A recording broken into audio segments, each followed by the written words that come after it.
আজকের আলোচনার জন্য আমাদের হাতে যা এসছে সেটা একটু অন্যরকম। তাহলে চলুন শুরু করা যাক বিশানপুর গ্রাম আর সেখানকার চৌধুরী জমিদার বাড়ির সেই কাহিনী।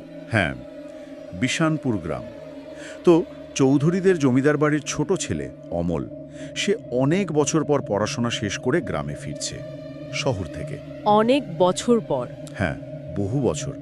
তো সেই চেনা পথ, চেনা মাটির গন্ধ, ফিরে এসেই ওর শৈশবের কথা মনে পড়ছে।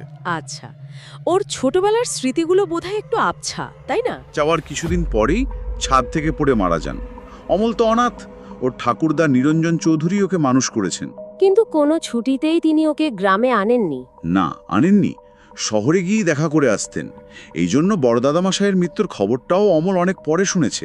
এতদিন হয়তো প্রশ্নটা মনে আসেনি, কিন্তু আজ গ্রামে ফিরে ওর খটকা লাগছে। ঠিক, কেন তাকে এতদিন গ্রামে আনা হয়নি? জমিদার বাড়ি সে পুরনো ঠাটবাট কিন্তু এখনো আছে, বেশ শান্ত পরিবেশ, লোকজনও চেনা। কিন্তু কিন্তু ঠাকুরদা নিরঞ্জন চৌধুরীর আচরণে কোথাও যেন একটা পরিবর্তন। মানে নাতির আদর যত্নে কমতি নেই?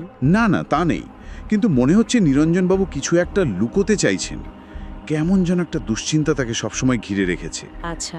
অমলের খোঁজ খবর নেওয়ার পর উনি বেশ গম্ভীর গলায় বললেন, দাদু ভাই, তুমি এখন বড় হয়েছ, এ বাড়ির কিছু নিয়মকানুন আছে যা তোমার জানা দরকার। আমি এখন একটু কাচারি বাড়ি যাব, তার আগে আমার সাথে একবার তেততলার ঘরে চলো। তেততলার ঘর? হ্যাঁ। নিরঞ্জন চৌধুরী তার ওই বাহারি ছড়িটা ঠুকঠুক করতে করতে সিঁড়ি বেয়ে তেততলায় উঠলেন। অমলও গেল পিছনে পিছনে। তেততলার দক্ষিণ দিকের বারান্দার শেষের ঘরটা অমলের জন্য ঠিক করা হয়েছে। হ্যাঁ, নিরঞ্জন সব বুঝিয়ে দিলেন। ঘরে আলো হাওয়া খেলছে বেশ, কিন্তু পশ্চিমের জানলাটা বন্ধ দেখে অমল যেই না সেটা